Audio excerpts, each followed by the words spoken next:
Hello, my name is Lorraine of D32 Business Network, and I have got the absolute pleasure of having a conversation today with Milad Gerayelou. Hopefully, I've said it all right, Gerayelou. Yeah, Um, it was pretty close. Yeah. and he's from M&M Property and Commercial Lawyers, and you are on Brisbane. How are you, Milad? I'm fantastic, Lorraine. How are you going? Yeah, really good myself. It's the last run up till the festive holidays, isn't it? It's I think we're all everybody's counting down the days. yeah, everybody's really productive. Trying to have a Very busy holiday. time. Absolutely. It's just the busiest time of the year because, everyone wants things done before Christmas break. Yep, yep. It's a good problem. Yeah, it is definitely a good problem. And that's in business and in the home. Everybody wants everything done for Christmas. But Absolutely. Yeah. so Milad, just to frame this interview for the listeners, what we're going to talk about today is we're going to get to know a little bit about you, who you are, Okay. what do you do, why are you in business. And then I'm also going to just introduce you or chat a little bit about why you were excited to take on a circle builder role in Okay. Brisbane and the importance of community to you in business. So I'd love to just frame the video, frame the interview around those two. But you've made it really simple for us in your business name, M&M Property and Yes. Commercial Lawyers. That So was intentional. That was that's intentional. always really, really great. So first of all, tell us, how did you start in that then? How did you end up where you are? It's a bit of a story, but I'll give you the very short version Yeah, of it okay. because I don't think we have enough time otherwise. But I worked at a bunch of different firms, and I think like every person that owns a business, you always think you could do it better. Having done it for other people, well, I could do it better. So that was the leap of faith that I took to basically go out on my own with my business partner, as you know, as part of D32 on the Gold Coast, Yep. and start our own practice. And now we've been in business for about 2.5 years, coming up to 3 years, April next year. And the journey has had its ups and downs, but I think now we're on the upswing. So it's been an amazing journey. Could not have asked for anything better. It is amazing. And when you say amazing, that can be like amazing or amazing, right? A bit of both. It's had its Yeah. headaches. I don't think anyone starts a business hoping that there's not going to be any issues. There are always issues, No. but that's just part of life and just part of business like anything else. I think you just Especially, gotta overcome them. Yeah. yeah, you do. I mean, especially, I think many business owners have, as you said, have left employment.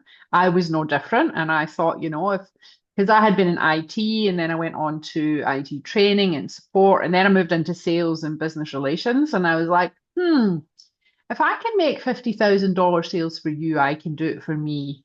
Um, Yeah. just not realizing that you're riding on 35 years of brand building. Absolutely. So very Absolutely. naively, I took the leap, and then you're like, it's not that simple, right? It's much harder than you think and much more rewarding than you think. Well, that was my journey anyway. Do you find the same? Much harder than you thought?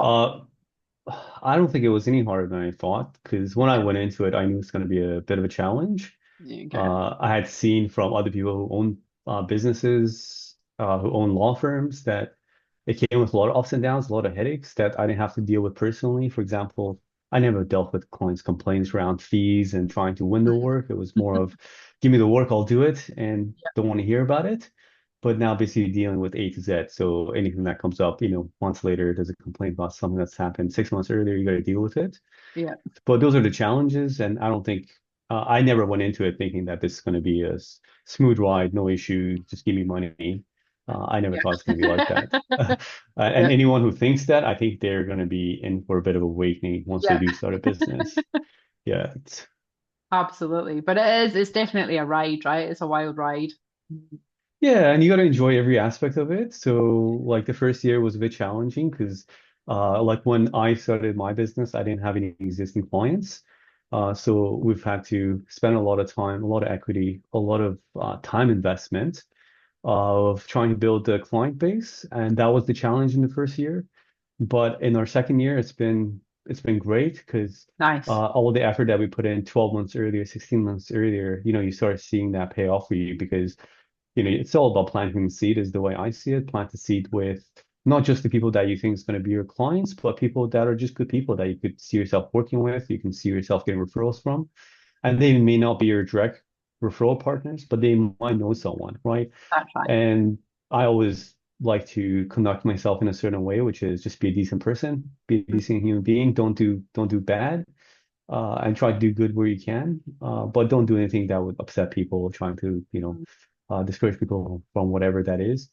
And that has worked for me really well because that's my personality. And I think you just got to be yourself because when Yeah. you're genuine in business, I think people see that. But if you're faking it, you can fake it once or twice, but eventually it will come out who you really are. And Yeah. there's nothing worse than losing trust in someone because they thought you're a certain type of person, then turn out that you're not, and then you Yeah. lose trust, and you will Yeah. never win that back. That's right. And people underestimate the value of an introduction or a human connection or the trust factor. That can really take you a Absolutely. long way in business. The people I first met in business probably 15 years ago then become your biggest advocates now 15 years later. They're your friends, there's introductions made. So Yeah. yeah, it's not to be underestimated. I Absolutely. I always like to use one of my existing previous clients and current clients that I do some work for. They're developer, mid-sized developer in Southeast Queensland. Uh, when I was working at my previous firm for as an employee, I was a big advocate of them, not because there was something special about them, but I loved their product, the townhouses, units they used to build, and the kind of people that they had hired and their ethos and how they went about carrying themselves as developers. They were not the type of client that would just terminate a contract because you're one day late on something. Yeah, They try to do good, to give you chances. Okay, well, let's work with you to get the outcome that we both want, as opposed to just coming at it very hard. yeah, And I took a lot from that because I noticed when I left even my employment with that practice, I was still out there advocating for them, for that client, by meeting new people and talking about how great that company is, what great work they're doing. So I'm hoping that I can do the same thing in my own business where I just be a decent human being, deal with people in a nice way, and hopefully they'll go away and say good things about me, about my business. yeah. And that is not something you can pay for, because that's a genuine promotion basically by people that Yeah. don't owe you anything to do that for you. That's right. That's right. Mm. Now, how did you end up in property and how did you end up in the industry, like the specifics of the legal that you're on? How did you end up specializing in property? So when I was going through law school, it was, you would basically study every area of law. So you could basically go and do anything when you start out because you're junior, you know some knowledge, but you have never applied that knowledge to any Mm. actual work. And dealing with clients is very different than just studying. And when I finished, I was very lucky. I think I've been very fortunate in my career because I don't think a lot of people have had similar experiences. I was fortunate when I finished.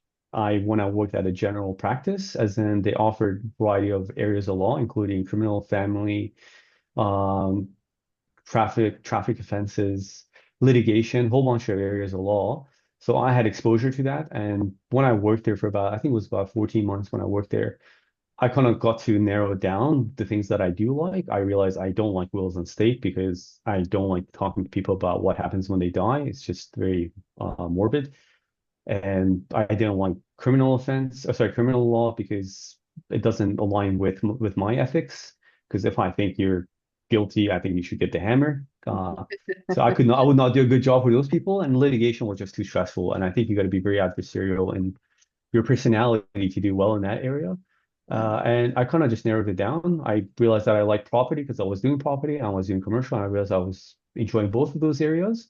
And from there, I went on and worked at a bunch of different law firms that specialize in that space because I realized within the first 12 months what I like to do. Yeah. So, and then that was a matter of just carrying on from one firm to another firm, doing similar things, similar areas of law. And you just stick to what you're good at and what you enjoy, because I think that's the key to success. Yeah. And when you say commercial, so you're dealing with, IP, business agreements, shareholder agreements, all of your Yeah, correct. contracts. Correct, Yeah. absolutely. So it's a matter of like if you're looking to buy and sell a business, I can help you with that. If you're looking to restructure a business, I can do that. Loans and finances, depending on what sort of loans and finances you're trying to get. Just by way of example, recently helped a client do a share purchase agreement, as Yeah. in they were buying for about $5 million, buying some shares in a company. And also as part of that, preparing the shareholders agreement, I prepared a share sale agreement. Also prepared the shareholders agreement, just because the seller was going to stay on as a minority shareholder in the company once settlement happened. Yeah. Yeah, So keeping you busy. keeping me busy, yes, but I enjoy it. And that's what I say. You got to enjoy what you do. Otherwise, it's going to be a very tough Yeah. journey. And what is the journey? Just the same trajectory? You're just growth focused, my lad? Same. Currently, yes. So we're trying to grow the business, and the way I see it going down is once we have a really solid foundation of referral partners and existing clients, then we'll be looking to expand, potentially by taking on new employees who um, to do different areas of law potentially, because I do want to expand the business to provide more of a full service, as in, if you need someone who does criminal, who does family, who does litigation, I want to be able to provide all that sort of services Yeah. in-house. Because currently I refer some of the stuff out to some of my Yeah. referral partners, but I want to keep that in if I can. Yeah, okay. Yeah. Clear plan, ambition.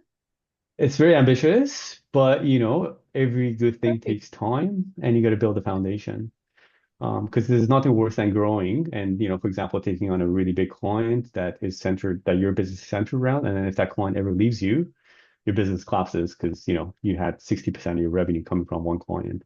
Yeah. So I don't want that to happen. I want to have a very solid foundation of good referral partners, good clients that keep coming back to me for additional work.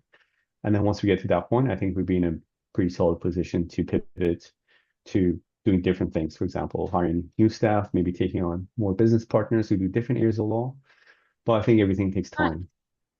Nice. So it Yeah. definitely does. It Yeah. definitely does. And you got to be We think, patient. yeah, you do. I think we can, when we first started business, we thought we would be, you know, all sorted in 5 years. We might be just Yeah. there now, just getting to know who we are really at 10 or 11 years. We think, Yeah. yeah, but we just got to keep It takes going, time. right? We got to keep going. It Absolutely. takes time, but it's Absolutely. exciting. Yeah, Absolutely. Learn from experiences and, apply them to your future experiences and just keep doing the same thing consistently. I think it's that simple. yeah, it can be. It can be that simple. Sometimes it's Yeah. not. So, Milad, you're also working with D32 Business Network, and you have taken on a role of circle builder, which really means you lead Correct. a circle in Correct. Brisbane. And a Correct. circle is a group of business owners who come together. They've got unique profession, so industry category, unique. Um, and we bring communities together. But you're heading that up in Brisbane. What excited you about that role, my lad? Why did you decide to put your hand up for something else? I think there's a number of reasons why I decided to do that. One of them was my business partner, Mary, who's part of the Gold Coast D32. When she joined, she was speaking very highly of the D32 and what it had to offer and how it was connecting her with like-minded people from different professions. Uh, and that was always back in my mind because I want the same thing. I want to connect with like-minded individuals like me who are keen to grow their business, expand their network. However, it took some time for me to take on the role, and that's mainly because last year, I think it was end of last year, I attended the D32 launch in Brisbane, Yeah, but we had one and didn't really happen again because I think my understanding is the person was looking to get the thing up and running, had some family issues. yeah, And at that time, I just had some other commitments that I couldn't take on the role of D32 because I had my own commitments and things I had to deal with. But as of this year, around April, May, I had some more free time. And one thing that's important to me is I like to challenge myself to mm, do different things. And I had never ran a networking group. I mean, how often do you get a chance to do that? yeah, And that was a challenge to me that I want to see if I could do that. And when the opportunity came up, I reached out to Dean, said to him, I got some free time. I'm keen to try to get the Brisbane chapter up and running. And obviously, he was on board with that idea. mhm, And here we are now, December, uh, and we've had a bunch of different events along the way, and we're starting to grow our circle, which is yeah, amazing. And I feel very optimistic about how things are going. As in, I feel like within the next 6 months, we'll probably be up to maybe 20 members. yeah, I think that's a pretty realistic number. yeah, which is Uh, and which is success brings fantastic. success. Yeah, Mm. so once you show success to people that you're doing well, I think more people will be interested. And I think we're at that point where we're about to make that pivot. So I'm pretty excited about the future. No, it has been exciting, and I was sharing with you earlier, Dean has been getting exceptional feedback from the circle in Amazing. Brisbane. Like exceptional. We had one lady go along, and I think it was a small meeting that day, and she just phoned us afterwards to say it was one of the best events she'd ever been to, and she's been networking for 30 years. So I was like, That's very wow. kind of her. Yeah, so what are you guys doing? I need to get up there and have a look. But yeah, the feedback has been amazing. I And love I just hearing think, that.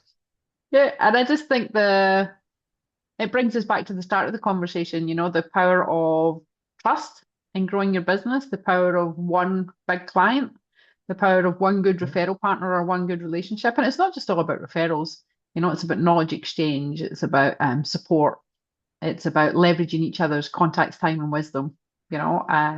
Absolutely. Mm. And also being in amongst the hustle, you I think know. it's a combination of all that stuff. So, um, I don't know about you, Lorraine, or a lot of other business owners, but ever since COVID, we have an office in the city, but I'm not there that often. So I work from home frequently because it's a lot more efficient for me and I'm a lot more productive with my time.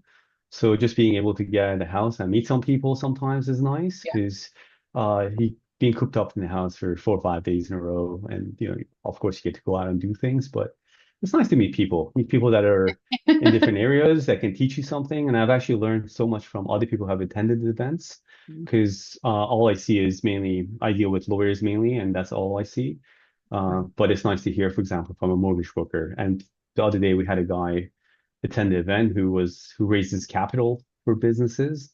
How often do you get to Nice. meet a person like that? Like, it's just Yeah. you get to meet really individual people doing very interesting things, Mhm. and that's been wonderful. Mhm. I can remember when I first went into networking and I was meeting different people and I was like, you do what? Because Yeah, there's professions and things I didn't even know that a mortgage broker existed or a personal concierge, or, yeah, raising capital for you so you can go buy a business. It was just like, wow. very And interesting professions out there. Absolutely. yeah. And now in the world of AI, there's another thing coming up with AI. I'm like, you're doing what? Yeah, absolutely. It's fantastic. But if there's anything ever new on the market, the small business, there's somebody going to be out there building a business around it in the small business communities. But it keeps Yeah. us on our toes, keeps Yeah, things fresh. absolutely. Absolutely. And look, I've had the pleasure of meeting so many new people ever since I started running the D32 events here in Brisbane. And I absolutely love that because Mm, otherwise I would not have had the chance to meet that many people. mm. And I think it's been really rewarding for me as a circle leader, just because I'm the guy that everyone comes to at the meeting mainly. I Yep, mean, we do have a co-host yep, circle leader who's Steve, who's into AI. yep, But otherwise, it's just been great because people come to me, they ask me about D32, what I do, what is D32 all about, and it just feels nice because I get to share some of my experiences with them. And it's never anything, I never lie about anything because that's not my personality. I just yep, tell them exactly how it is. I think people really appreciate the honesty, just getting good or bad or the ugly, you just say it like it is. And I yep. think that's how I think we've been successful here in Brisbane by getting good feedback from individuals because I think people do like to hear that. Mm, Um, and I never sugarcoat it about anything. I just say it like it yep, is. Like I've had a yep, really good experience at D32 because there's a huge network of people I've had a chance to connect with. And as part of that, it's helped me grow my business in some indirect way or direct way, depending on how you look at that. For example, if I need someone who does building and pest, because I do conveyancing as well. So if I need a building and pest guy, I have a director I can search. If I need a guy who does, finance and loans, I got people who do that. So it's actually helped me do my job a lot better and service my own clients, my own business a lot better, just because I have access to people mm, that I know that will do good work for my clients. And when I refer people like that to my clients, they appreciate the fact that I put forward someone who is like-minded, who's going to do a good job for them. And, power of word and referral is extremely powerful because if someone puts your name forward, you don't have to work as hard to win their trust. that's Whereas right. if they find you on Google, you're trying really hard to win their trust because obviously they look at your Google reviews, how you're doing there, and other things. And if your website is professional and a bunch of other factors goes into the psychology of making a selection. But nothing beats word of mouth. Nothing beats that. That's right. Yeah. That's right. It is though, it is, but you just don't get it until we get it, and then when we get it, it's gone. But that's what we Yeah, do anyway. So it's all about the power of connection, right? In absolutely. business and in life. Absolutely. But my Absolutely. lad, so we're absolutely delighted to have you on board as a partner in Brisbane. We love what you do. You're definitely setting a benchmark and professional standard there as well as obviously being open and friendly and inviting and welcoming. But really glad to have you as part of the network and thank you for sharing your time today. Oh, thank you very much for having me. Appreciate that. It's been a really good conversation. Thank you. Yeah, same here. Thanks, Lorraine. Okay, I'll see you later. Okay, talk later. Bye. Bye. Bye. Bye. Bye.